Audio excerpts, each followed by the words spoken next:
Então, hoje é a nossa parte 3 da história do Evangelho, com a querida professora Márcia Matalo, estudiosa, pesquisadora, professora lá do Lar Teresa, que fez esses módulos da história do Evangelho para dar uma clareada para a gente, e já entrou aqui, minha amiga maravilhosa. Chegamos cedo, né, Marcinha, para garantir lugar? E hoje é a nossa terceira aula, Márcia. Eu quero saber, depois que acabar o nosso curso, esse que é o último hoje, o que você vai ensinar para a gente? Qual é o próximo?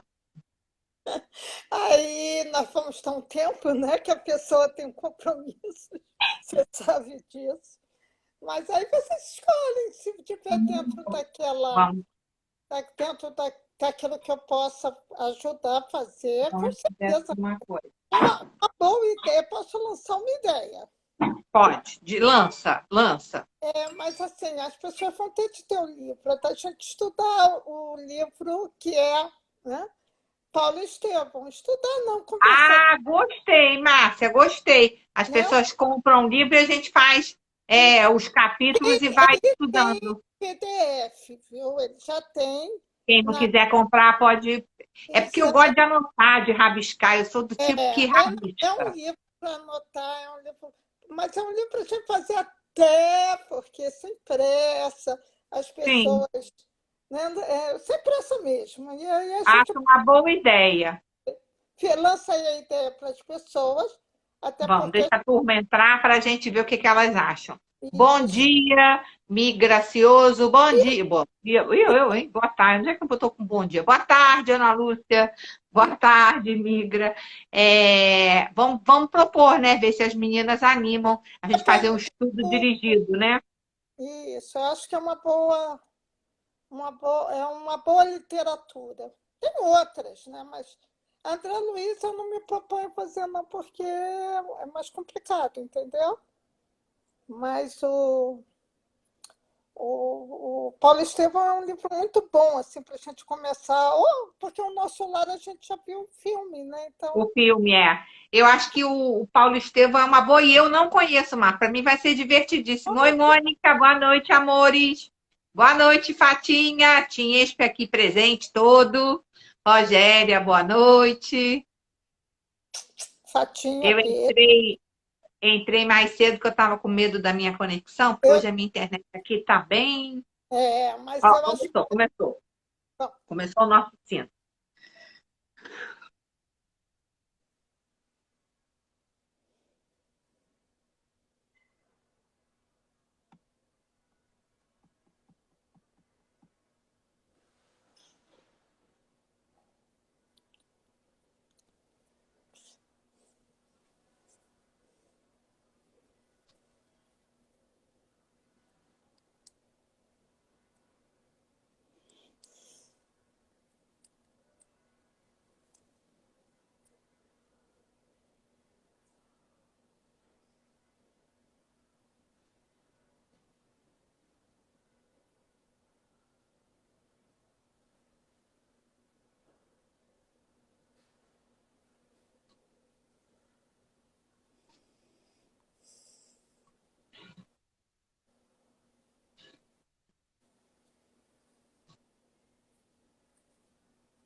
E assim, com esse sino lindo, hoje deu para ouvir bem, não foi, Márcia? Hoje estava Tocou alto. aqui de Copacabana. Aqui já tinha Ah, você está terminado. em Copa? Você não está lá na Barra, Não, não? Já voltou? para minha casa. Agora eu estou na Entendi. minha casa. Vânia, beijo grande. Rogério entrou também. Deixa eu ver quem mais entrou para te cumprimentar. Jane, Gilza, a turma fiel de Pílulas, Tânia. Samir Gracioso é sua sobrinha. Tia, tô aqui. Ah, que bom.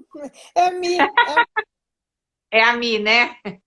Você vai Mila. ficar encantada do que Beijo, é amor. a Márcia no vídeo. Ela arrasa. Luzia, meu amor. Thaís, Vânia, Marianata, Abreu. Então, gente, hoje é a terceira aula e o fechamento da nossa história dos evangelhos. Então, vamos prestar atenção aí no que a Márcia tem para contar para a gente. E no final, a gente vai dar uma ideia que foi da Márcia, convidar vocês para um estudo, ver se vocês topam, para a gente fazer juntos, né, Márcia? Eu já gostei. Vamos Essa, ver se as meninas topam para a gente continuar estudando, que estudar sempre é exa- muito bom. É orar e vigiar, né? exatamente. Exatamente. Podemos começar? Podemos. Primeiro, boa noite. Para sempre falar a mesma coisa, é aquele prazer incomensurável estar aqui com vocês, com as meninas, meninos, com a minha amiga Esper, agradecendo essa oportunidade de estar aqui nesse trabalho que eu acho maravilhoso. Nessa época de isolamento social, a gente tem um momento para falar de Jesus, né? E essa ideia maravilhosa da minha amiga, por isso que nós somos amigas, né? de fazer o Pílulas para que a gente pudesse, nesse momento, tantas notícias não muito boas, né? A gente poder falar de coisas boas, de Sim, esperança, de uma vida melhor, de um bom exemplo. sim.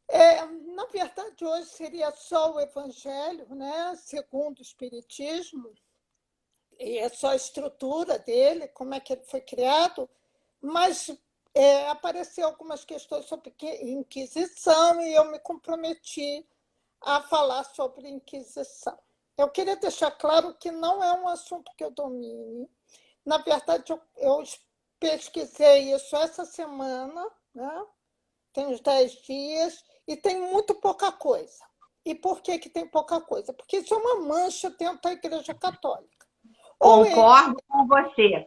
Concordo com você. E é aquela coisa assim, que hoje tem aquela expressão passa pano, né? Isso, Tipo assim, passa um pano e vê se apaga esse então, horror. quer dizer, o pessoal ainda não entendeu que a gente tem de vivenciar o erro para aprender com o erro para se tornar uma pessoa melhor. Quando você esconde os seus erros, você está botando um véu, porque na verdade é uma coisa meio transparente, porque o erro está ali e você não aprendeu nada com ele. Então, o que eu peguei foi na internet com poucas fontes. Eu peguei mais de história do que de religião. Então, para falar da história, porque a religião tem muito pouco, é um sistema jurídico, foi um sistema jurídico da Igreja Católica, foi criada no século XII na França, Ah, foi e na França? na França que ela foi criada.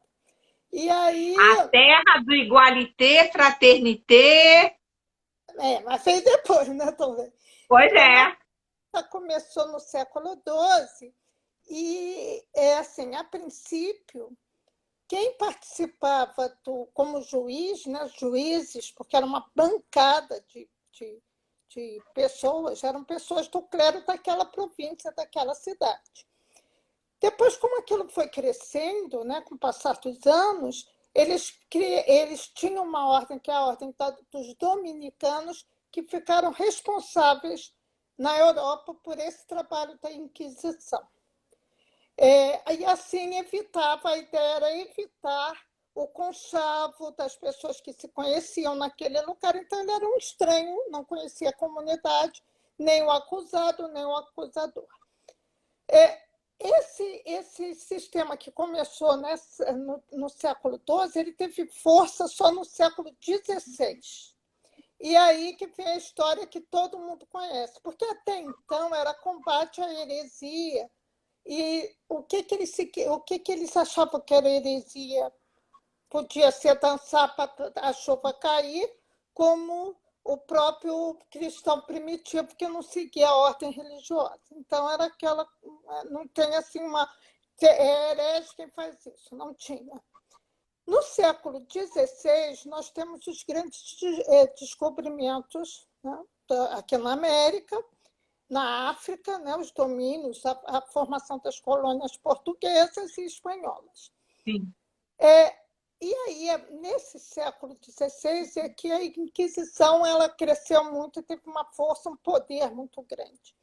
Os historiadores falam que, na verdade, houveram 3 inquisições. Uma na Espanha, uma em Portugal e outra na França. Por que isso? Porque os motivos eram diferentes, assim como as penas, as condenações eram diferentes. Então, vou falar um pouquinho de cada um. Na Espanha, nós tínhamos os reis católicos que queriam fazer da Espanha, você sabe disso melhor do que eu, um grande país. Só que a parte do sul de Andaluzia, né, aquela parte era árabe. Não era, Sim, os mouros ficaram 500 anos na Espanha. Eles fizeram, os espanhóis e os árabes fizeram algumas guerras. No final, a Espanha ganhou, até fortalecida por Portugal. E aí tinha um problema, os muçulmanos. Então, o que nós vamos fazer? Vamos criar a Inquisição para os muçulmanos. Ou você segue o catolicismo ou você vai morrer. Ou não é nem. Porque na Espanha o castigo, a pena era física, era tortura, que podia levar à morte. E então foi uma das mais violentas no que diz respeito à tortura. Aí esse foi a Espanha, a conclusão.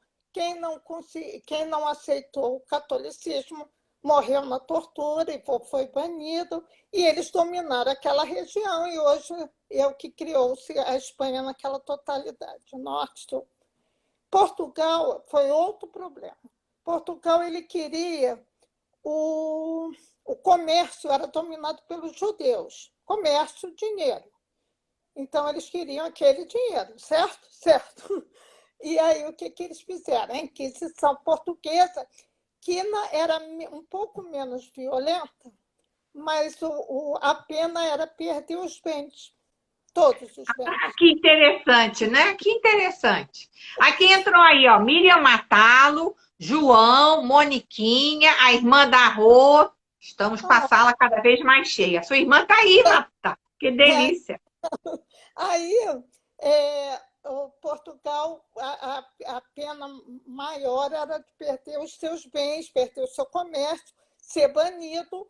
E eles ficavam muito de olho, porque uma coisa era você falar que tinha abraçado o catolicismo, outra coisa era você ser realmente católico. Então, tinha os espiões, enfim, o negócio era muito bem feito. A França ficou confirmadíssima e assim, foi o que mais chamou a atenção, ele fazia fogueira humana. Né? A história de Joana d'Arc, né? Exatamente. E a questão da França foi não deixar o avanço do protestantismo, porque tu vê que é a mesma época de Lutero. Sim. E o protestantismo já estava na Alemanha e estava chegando, e aí a questão foi pegar ali e quem não seguisse o catolicismo tinha um tempo lá e continuasse a não seguir, era queimado. Além dessas 3, além do protestante, do muçulmano e do judeu, as mulheres foram muito massacradas. Nós, mulheres, fomos muito massacradas na Inquisição. Usava-se a desculpa, porque as mulheres eram as médicas, né? Passavam de geração para geração as ervas que se usavam. Sim, tudo era bruxaria. E aí eles usavam essa desculpa para falar que a mulher era bruxa. Na verdade, e isso eu estou falando o que eu li em livro de história, tá? Na verdade, era sempre aquela questão da sedução. A mulher era vista como o demônio encarnado, que seduzia aqueles homens de bem. Então, vamos juntar as duas coisas, vamos ficar só com as nossas esposas, e aquelas que não tinham um marido, na verdade, eram as mais visadas pelas outras que eram casadas, porque viam nela uma ameaça, e por eles Um que se sentiam, perigo. entendeu? Então, a história é triste. Com isso, em nome de Deus, mataram mais de 50, isso porque não tem registro o número de mortos, isso tem mais de 50.000 mortes, só num período, nesse período, que foi menos, não foi todo o século XVI. E, além disso, eles fizeram a Inquisição também nas colônias, tanto portuguesas como espanholas. Aqui no Brasil teve Inquisição entre o ano de 1700 e 1800, principalmente em províncias mineiras. E se você reparar, em Minas Gerais, os cultos religiosos católicos são muito mais ativos, né? A procissão, a Semana Santa, enfim. E no Nordeste também teve uma Inquisição violenta, e a Inquisição ainda existe até hoje, por incrível que pareça. Sério? Mudou o nome, mudou a pena, mas a Igreja Católica ela tem o mesmo rigor. Só que hoje o nome é diferente, eu até tomei nota aqui, eu vou pegar para falar o que hoje acontece com o católico, né? Que foge aos dogmas, não é dogma, né? A doutrina. Né? Exemplo, você se divorcia. Né? Você não pode mais comungar. Né? Você é excomungado. Então, Excomungado, exatamente. Então, a partir o nome Inquisição durou até o século XIX, do século XII ao XIX. E a partir disso mudou várias vezes o nome, até que em 1965, 64, mudou o nome para Congregação, deixa eu chegar para cá, para a Doutrina da Fé. E tem o julgamento, tem os juízes, só que não são mais só os dominicanos, a ordem do dominicano, mas tem os mesmos, o mesmo ritual. A pessoa é condenada e também é delatada. O que aconteceu muito no auge da Inquisição é que, se eu não gostasse de você, Esperança, eu ia falar que você era uma bruxa, afinal de contas, você tem esse cabelo comprido, entendeu? Eu passava por bruxa mole. Gosto de jardim, tenho as ervas. Então, eu dedurava você, e aí a pessoa que dedurasse, em alguns casos, né, ela recebia uma parte dos bens daquela que ela dedurou. Então era bom pra caramba, bom business, né? Tudo propício para isso, né? E a Igreja Católica, os documentos que ela tem sobre isso, ou ela deu fim, ou ela escondeu. E a gente, eu não tem mais do que isso, entendeu? Foi o que eu achei, e espero que tenha tirado Mas é assim, é impressionante que, em nome de dizer que vai se levar a religião aos outros lugares, a barbaridade que se fez, né? As matanças que foram feitas. As cruzadas, né? Porque o auge, né? As cruzadas nada mais foi do que uma inquisição, né? Onde você tinha guerras declaradas em nome de Jesus, em nome de Deus. Né? Como se Deus gostasse daquilo. Até hoje a gente tem isso nos xiitas, aquele pessoal que, né, põe pomba e sai matando. É a leitura errada que se tem das escrituras. Né? E aí aquela questão, você pode misturar religião com isso, com aquilo. Não, religião é isso. É a sua vida, é a sua política, é o seu comportamento. Não tem que separar. Eu não sou a Márcia espírita diferente da Márcia, sua amiga. Eu tenho que ser a mesma. Né? Então, não tem essa divisão. Nós temos que ser o mesmo. E aí, amigos e queridos colaboradores, né, desse momento comigo, nós vamos falar do Evangelho segundo o Espiritismo. Até a minha respiração muda, tá? Eu fico mais leve. Até porque é uma coisa que eu conheço mais. Bom, o que é o Evangelho segundo o Espiritismo, né? Ele é um livro, é um simples livro, que foi escrito pelos espíritos com a ideia de Allan Kardec. Allan Kardec, ele fez todos os livros da doutrina espírita, são 5 livros, e o Evangelho é o 3º livro.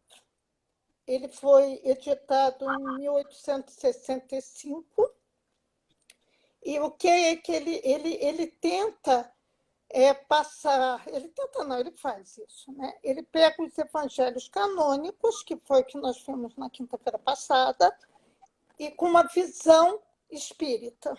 E o que é uma visão espírita? Uma visão espírita é quando você entra na essência que Jesus tentou passar para a gente, que a gente conhece, nós já conhecemos bem, e nós tentamos pôr isso na prática do dia a dia.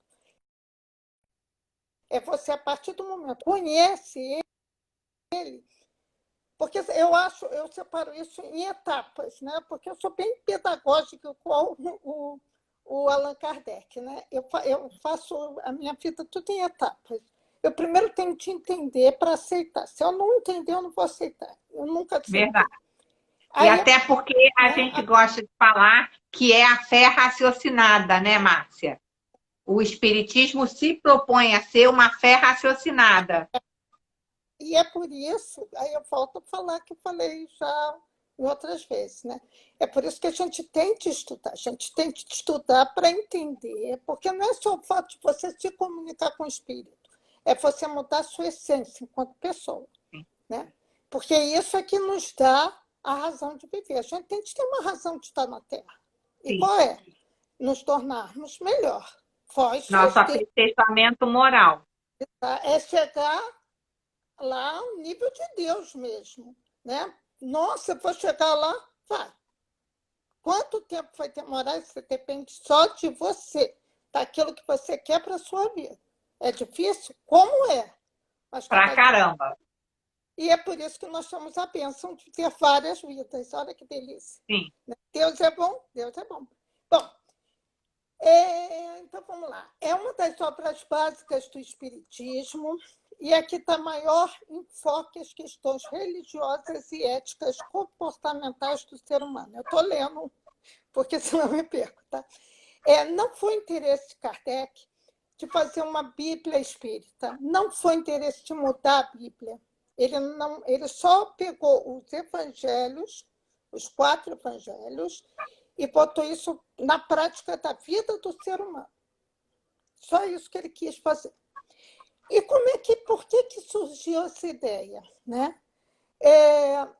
Antes de falar isso, eu aconselho todo mundo, que é uma coisa que a gente não faz, eu só fiz isso muito depois, ler a introdução do Evangelho. A introdução é maravilhoso. Né? Então, assim, ali você tem a história dos primeiros cristãos. Foi ali que eu comecei a me interessar muito com a história do cristianismo. A história dos primeiros cristãos.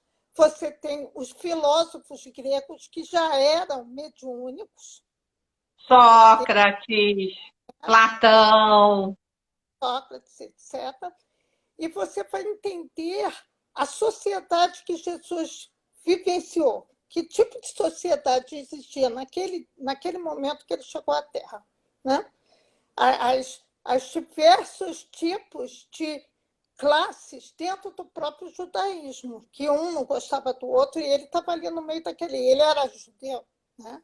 E ele estava no meio daquela efervescência, um domínio romano, que era politeísta, junto com um povo que era monoteísta. Então, aquilo ali era um caldeirão, né? Como o Heródoto falava. Cada um querendo impor o seu credo ao outro, né? Exato. Sempre. E aí, a partir do momento que a gente estuda o Evangelho, a gente vai saber por que Kardec fez o Evangelho. Não foi o primeiro livro dele, o primeiro foi o Livro dos Espíritos. E quando o Kardec estava fazendo ou organizando, o Livro dos Espíritos foi editado 7 anos antes do livro do Evangelho segundo o Espiritismo. A gente chama Evangelho segundo o Espiritismo de ESE, tá, gente? Porque ficar grande se falar Evangelho, parece que eu estou falando de uma coisa. Então, é ESE, para facilitar. Ele fez o Livro dos Espíritos 7 anos antes do ESE. E quando ele estava organizando, fazendo as perguntas, porque quem não conhece o Livro dos Espíritos, o que é? Kardec selecionou várias perguntas e ele espalhou essas perguntas em outros lugares, não precisava ser na sociedade espírita, podia ser em outro país, inclusive. Por vários países e por vários médiuns. E ele compilou as respostas, e as respostas eram... Para ter veracidade, né? Então, é um estudo científico mesmo, né? Ele era um pesquisador e ele fez... um professor pesquisador. E ele, assim, eu não me lembro direito, mas ele demorou para fazer o livro, eu acho que 5 ou 7 anos, eu não me lembro direito. Bom, tem o filme também, Márcia, que é muito fidedigno e bem bonito. O quê? O filme do Allan Kardec. O filme do Allan Kardec também. Para quem não assistiu, é um bom filme, né? É um bom filme. Não é, quer dizer, é muito... não dá para falar a história toda num filme. É uma parte da história dele, mas é bem legal. Como ele não acreditava em nada e como ele vai pegando, entendendo que aquilo é verdade. Tem toda essa história. Bom, tem uma questão no Livro dos Espíritos, que é a questão 614, que Kardec pergunta para os espíritos o que é a lei natural. Porque o pessoal pensa, lei natural, natureza, sabe, viver naturalmente. O que é a lei natural? E os espíritos respondem, é a lei de Deus. É aquela que faz o homem feliz quando dela ele segue, quando ele segue essa lei. Ou infeliz quando ele se afasta dessa lei. Aí Kardec, mais adiante, pergunta, e onde está escrita essa lei? E os espíritos respondem, na consciência de vocês. De cada um. Né? Na nossa consciência. E aí, mais à frente, Kardec fala, né? Mas nós temos dificuldade. Ele sabia, porque Kardec era um espírito encarnado, ele tinha as mesmas dificuldades de outros encarnados qualquer. Ele perguntou, e qual é o exemplo que a gente segue para seguir a lei? Jesus. E aí o Kardec falou, para seguir Jesus é o Evangelho, né? Os canônicos. Se eu tenho de seguir os canônicos, eu tenho de fazer do Evangelho, dos ensinamentos de Jesus, uma coisa que as outras, alguém tenha passado por aquilo, que é a parte das instruções dos espíritos dentro do Evangelho segundo o Espiritismo.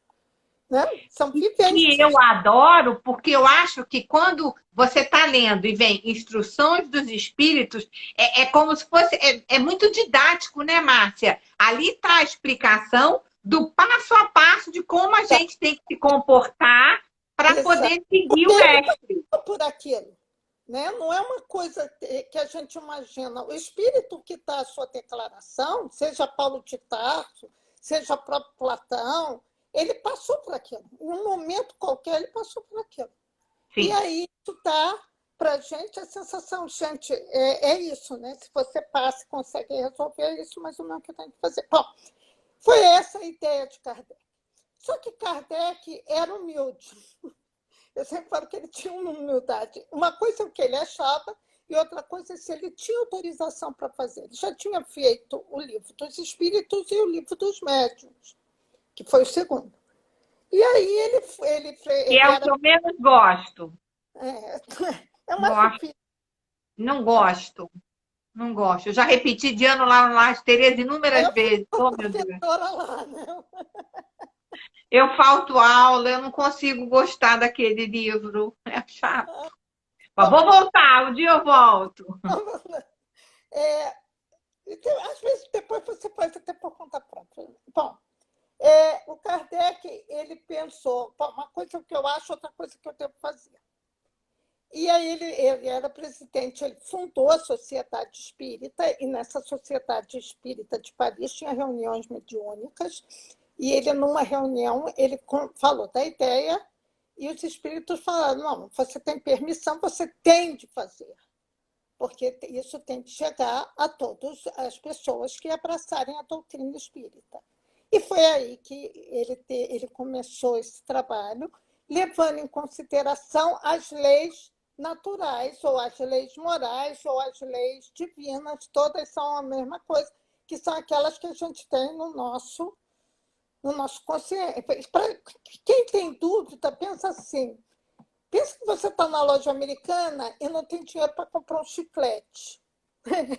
Aí você pensa assim, ninguém vai ver, mas a tua consciência está vendo o que você está querendo, né? Então, é isso. A lei moral é exatamente essa história do chiclete, que quando a gente é adolescente, a gente acha que pode... E aquela coisa que a Débora sempre fala, que a avó ensinava para ela, Deus está vendo, que é esse freio, né? Que a gente, quem foi educada nesse esquema, é assim, ó, você pode enganar a mamãe, você pode enganar o papai, mas Deus está vendo. E que Deus é esse? É a sua consciência. Sim. Nada mais é do que a sua consciência. Sim. E aí vamos botar isso no papel, porque, como todo estudo, a gente tem um livro, né? É a escola, você tem livro pedagógico. Nem sempre eu gosto do livro, mas a gente tem um livro pedagógico, né? O livro pedagógico na escola. Bom, e aí o Kardec começou a fazer o ESE, né? O Evangelho, ele não tem uma sequência cronológica nem casual. A sequência do Evangelho segundo o Espiritismo, do ESE, é uma sequência pedagógica. O que é isso? Não existe você, para estudar o Evangelho segundo o Espiritismo, você não pode abrir o livro em qualquer página. Isso você faz para você ter, antes de uma oração, uma mensagem. Para fazer o Evangelho em casa. Agora, quando você quer conhecer o Evangelho, você tem que seguir do 1º ao 28º capítulo.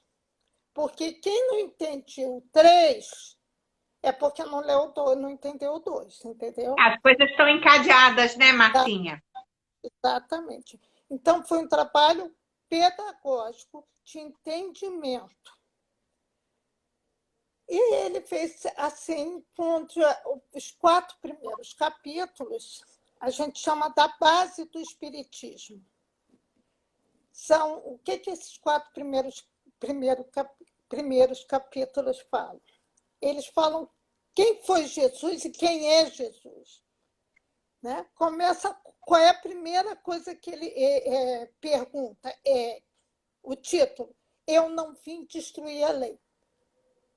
Que lei é essa? Era a lei de Moisés, que tinham as leis naturais, as leis divinas ali dentro também. É porque Moisés ele teve de fazer uma lei enorme, porque ele estava com muita gente numa época que não tinha saneamento básico. Ainda não tem, mas naquela época era muito pior mesmo. Né? Então, ele usou também outras coisas para manter uma ordem naquele povo, que era muita gente. Para liderar aquele povo rebelde no deserto durante anos e anos.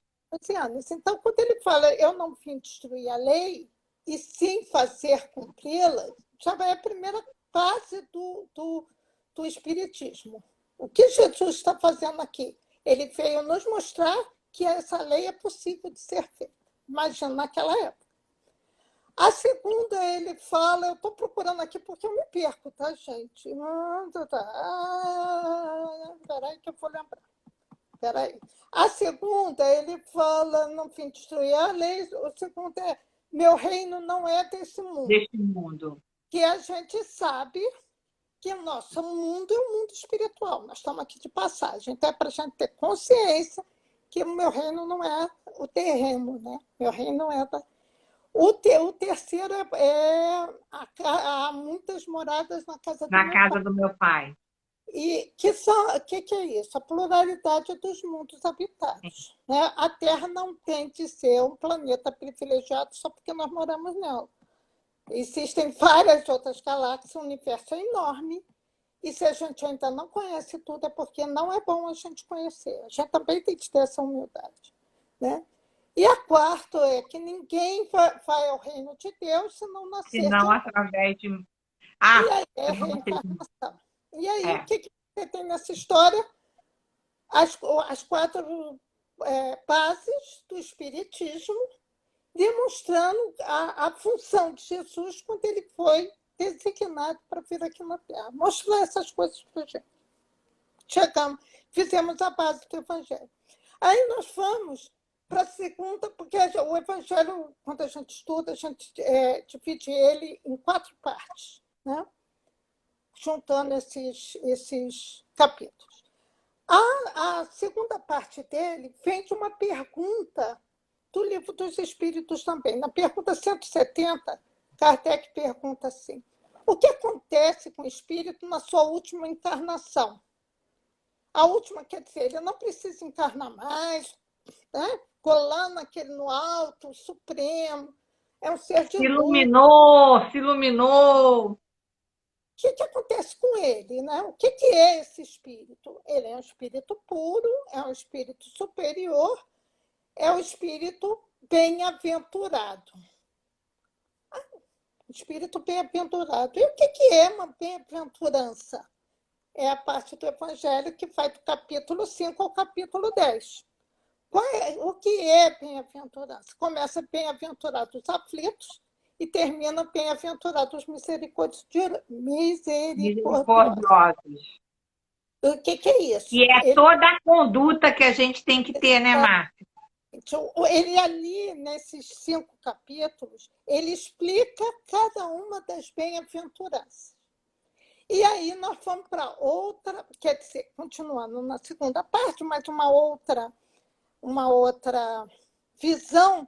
Bom, eu já sei o que é bem-aventurança. Aí nós vamos para os capítulos 11 até o 16, eu acho, que é onde você põe em prática as bem-aventuranças. Como é que você vai ser um bem-aventurado? Amar é o próximo como a si mesmo. Exatamente por aí. Ame o próximo como a si mesmo. E vai, né? E vai aquilo. E aí nós fomos lembrar do que nós conversamos ontem, que era como é que eu vou amar aquela pessoa Que é um marginal, que é, né, um malfeitor. que é um malfeitor. Mas nós vamos chegar lá. A gente estava Vamos. todo, né? Eu não consigo. Claro que a gente não consegue. Se a gente conseguisse, a gente não estava aqui. A gente Não foi estava isso. aqui. Nós estamos aqui porque nós não conseguimos. Nós estamos nem caminhando, caminhando. Exato. A gente já melhorou muito. Se você Sim. pensar que você matava teu irmão, eu sempre falo isso, matava seu pai para cuidar, para pegar as terras dele, matava seu irmão para não dividir herança, a gente não faz mais isso. A grande maioria não faz mais isso. Então, nós já evoluímos. Então, vai Bastante. chegar o dia que o malfeitor, eu vou ver porque, na verdade, o malfeitor é meu irmão. Eu Sim. aqui não quero saber dele, mas ele Eu é aqui meu não irmão. quero ser irmã dele. Nem sei se ele quer ser meu, mas eu sei, eu tenho. Então, quem estuda o Evangelho já sabe que você vai ter que descascar esse abacaxi no dente. Vai ter. Se vai ser nessa vida, vai ser daqui a 100 anos, não sei. Mas um dia eu vou chegar lá, entendeu? O que eu vou passar para chegar lá, eu também não sei. Também agora eu não quero saber, não. Toca o barco, toca o barco. Eu hoje quero viver na ignorância. Essa coisa de querer saber não é comigo, nunca foi, entendeu? Não é nem porque eu sou espírita, não, nunca foi mesmo. Bom, então nós já vimos a segunda parte, né? A divisão. A primeira é a base do Evangelho, a segunda é as bem-aventuranças, quais são elas e como proceder para adquiri-las. Mas só que nós não vivemos sozinhos, reclusos, nós vivemos numa sociedade. E aí a sociedade é o quê? A troca. Eu tenho que viver com você, você tem que viver comigo.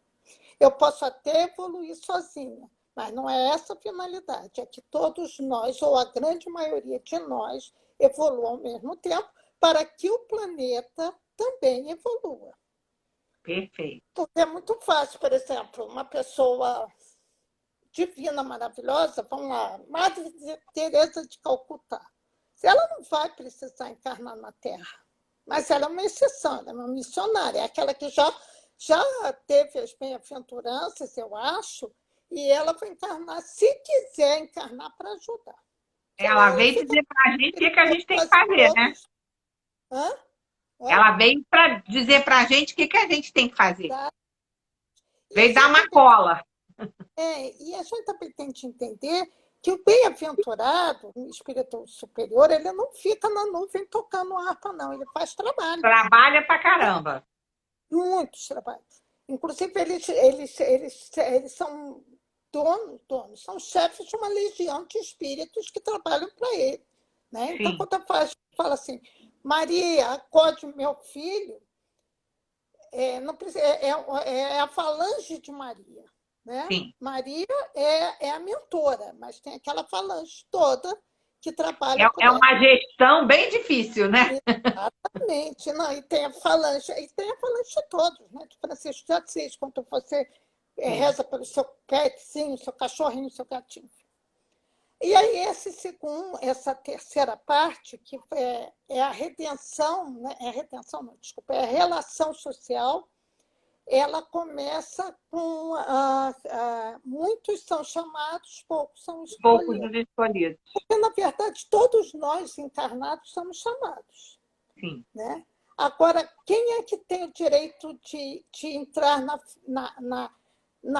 na cerimônia do casamento? Quem está com a festa nupcial. O que é essa festa nupcial? É a pureza que você carrega dentro de você. Tudo isso está nessa terceira, que é a parte social do Evangelho.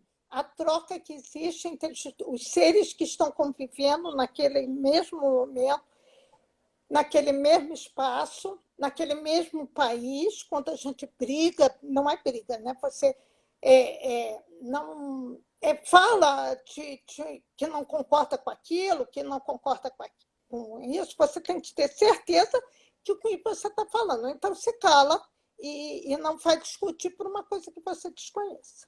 Né? Eu não sou a favor de me calar. Eu não me calo, você sabe disso. Mas eu procuro saber o que eu estou falando. E se eu sou uma estudiosa por essência, eu gosto de estudar mesmo. Quando eu falo, não, isso eu entendi.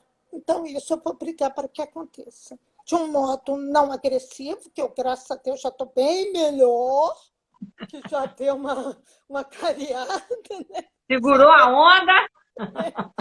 Mas também não pisa no meu calo, não, porque você já trabalhou com... Não, e é uma coisa assim, Márcia, a gente precisa escolher que bandeiras vamos defender. Não dá para você se dizer, uma pessoa que está buscando a sua moralidade, a sua evolução, e você dizer, não vou me comprometer, vou ficar em cima do muro. Não dá. O Mestre Jesus não quer que a gente fique em cima do muro. A gente tem que defender as bandeiras que a gente acha que são, mesmo que muitas pessoas não entendam. Tem certeza. Nesse ponto, eu bato muito contra Trigueiro. Né? Eu conheci o André Trigueiro na Casa Espírita e eu escuto sempre que possível ele às 9h da manhã no Instagram. Estou fazendo propaganda gratuita também. Maravilhoso. Ele é maravilhoso e assim, ele fala as coisas que eu falo também, entendeu? Eu não estou falando mal do político, eu estou falando do político, da pessoa. Eu estou falando mal do que estão fazendo de errado. É diferente, é muito diferente. Né? Bom, então, essa questão social é quando você se coloca, você saber que você está ali por uma razão, e para você fazer isso, tendo consciência que você tem que estar fazendo o melhor. Se eu me proponho vir aqui falar com as pessoas, eu tenho que me dar o tempo de estudar, que eu não vou chegar aqui e vou ficar falando bobrinha. Porque aí eu acho, e essa falta de... que nós ainda temos muito, né? Essa falta de comprometimento com as coisas que você abraça. Que você está fazendo isso, eu estou aqui, tem 20 pessoas escutando. Nossa, são 20 pessoas que pararam de fazer alguma coisa para te escutar. Você tem obrigação E de o fazer melhor que tempo, você e o tempo hoje é o ativo mais importante. Então, você tem que honrar o tempo das pessoas. tem. Então, essa coisa de você se comprometer e fazer do seu compromisso uma coisa que você. Da As pessoas melhor forma possível. gostarem. Eu acho que assim, eu achei uma porcaria. Tudo bem. Mas eu ter a consciência que eu fiz o meu melhor.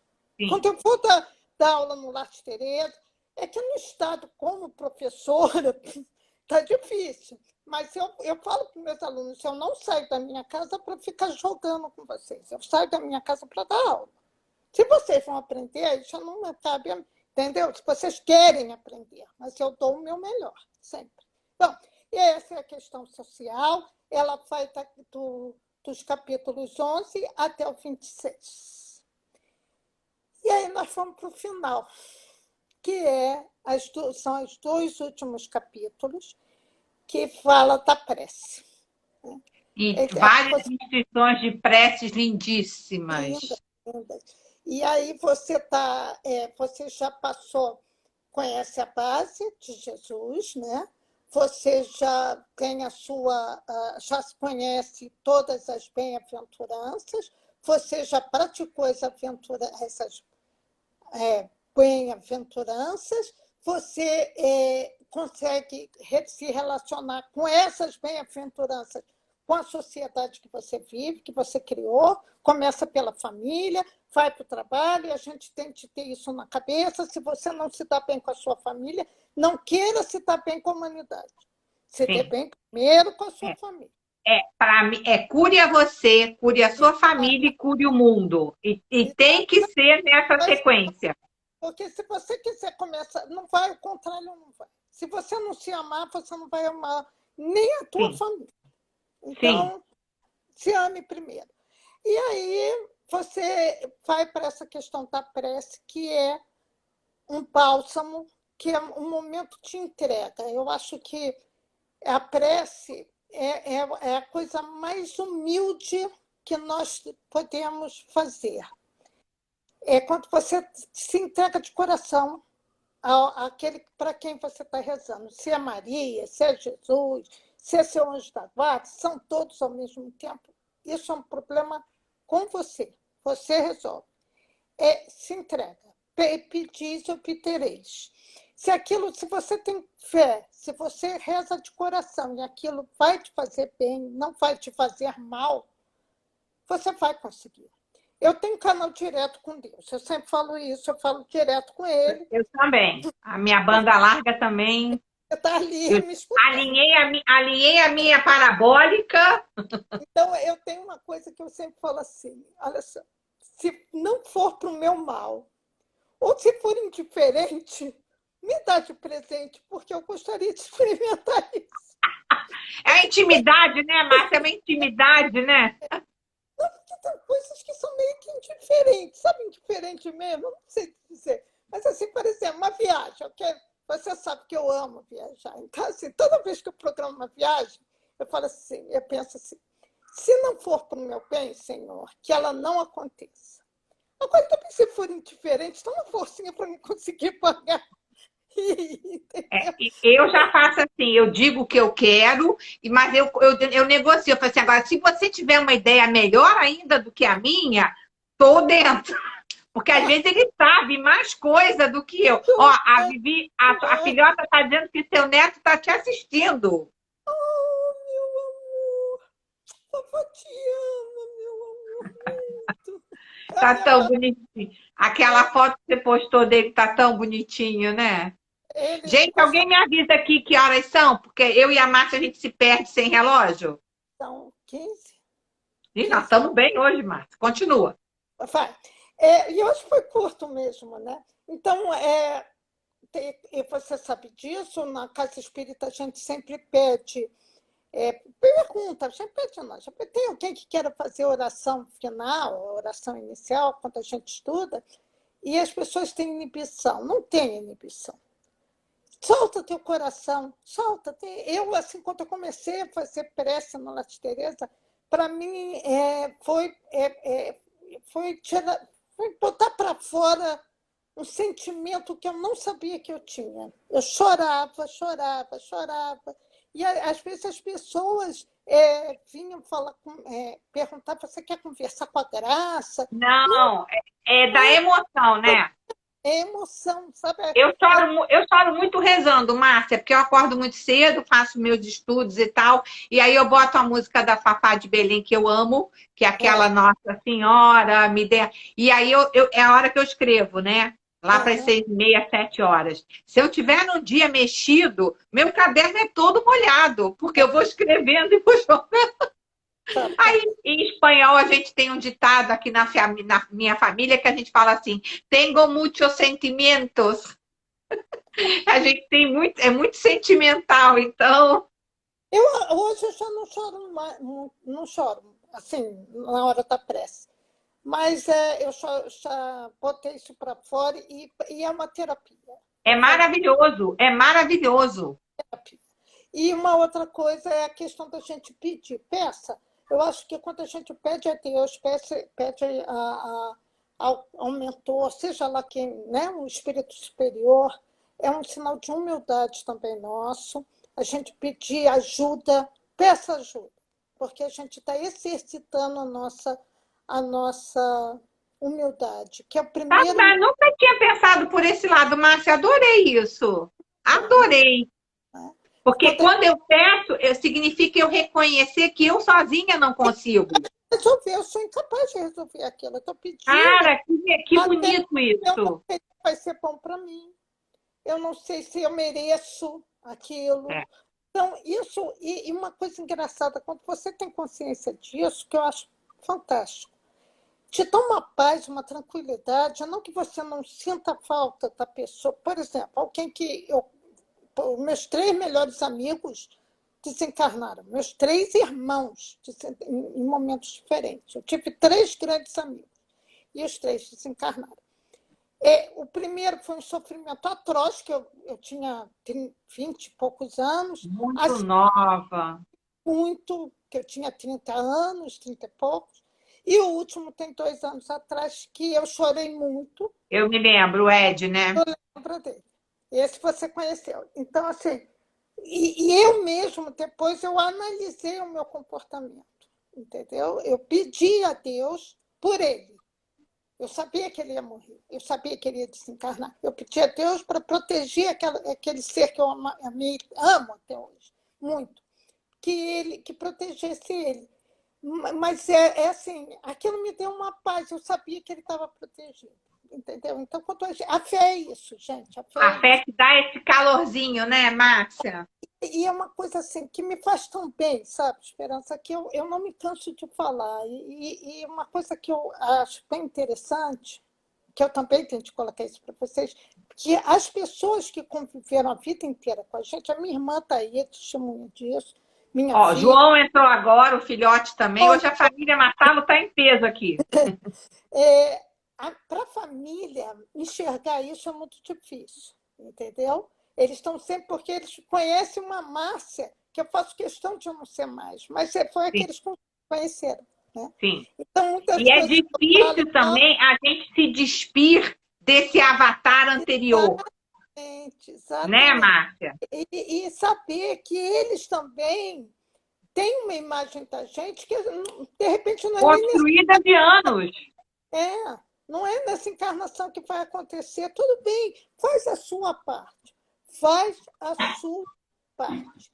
Que o resto é consequência. Você não É vai porque mudar. é disso que se trata. A única coisa que você pode fazer é a sua parte. E você não vai mudar a cabeça do seu marido, do seu filho, dos seus irmãos, do seu pai, da sua mãe. Não vai. Não queira fazer isso. Mude a sua. E o resto é E já consequência. está ótimo. Então, tem uma frase de Jesus que eu amo, que eu vou ter bem grande aqui para não esquecer: eu sou o caminho, a verdade e a vida. O evangelho é isso. Eu sou. Jesus é o evangelho, a base do evangelho. Né? O caminho são as bem-aventuranças. Né? A verdade é aquilo que você está passando para aqueles que estão à sua volta. E a vida é a vida eterna espiritual. Assim eu termino a minha participação com muito carinho por vocês. Foi muito, muito bom. Eu que agradeço de coração a todos. Maravilhoso, Márcia. Eu tenho certeza que todo mundo adorou. Nem Todo pensa mundo que eu estou adorou. escorregando, eu estou sempre escorregando. Mas a intenção Todo foi mundo adorou, foi muito bacana a gente ter esse olhar, né? De parar para refletir. A quarentena trouxe isso de bom, né, Márcia? A gente está tendo tempo de fazer coisas que na correria do dia a dia a gente não tinha, né? E isso está sendo tão importante. Quando a exato. gente consegue aproveitar essa pausa que o mundo deu para se aprofundar, mesmo no que a gente Nós já quase conhece. pessoas aqui, né? Nós juntamos quase 20, agora já está diminuindo, porque já terminou. E juntar aí a gente e fica feliz. Eu estou muito feliz de estar aqui. Eu também, eu também. E aí, o que a Márcia queria propor para a gente é a gente fazer um estudo do livro Paulo e Estevão. Então, depois eu vou mandar para vocês na lista de transmissão. E quem não tiver na minha lista de transmissão, é só deixar o telefone por direct que eu coloco vocês para a gente fazer um estudo do livro Paulo e Estevão, coordenados pela Marcinha maravilhosa, que eu acho que as meninas vão Eu, adorar. Ó, eu Silvia agora falando, estou adorei, muito obrigada. Beijo, meninas. assim, Foi no... muito lindo. Todo mundo gostou, Marta. Oi? Todo mundo gostou. Que bom, fico feliz. É, nos próximos 15 dias eu tenho compromisso. Na quinta-feira que vem eu falei para uma amiga minha no médico, que está aí para ser Mas é o operada. tempo também da gente providenciar o livro, E estudar, aí depois a gente tem combina. PDF, quem não puder. O bom de ter o livro é que tu pode rabiscar, enfim. Mas tem Eu gente que adoro. a gente vai marcando os capítulos. É bom para a gente conhecer a história de Paulo de Tarso, aquilo tudo que eu contei com muito mais detalhe. E depois a gente pode fazer uma associação no Ato dos Apóstolos, fazer a junção. Eu fiz esse trabalho com a Graça, que é a minha mentora espiritual, entendeu?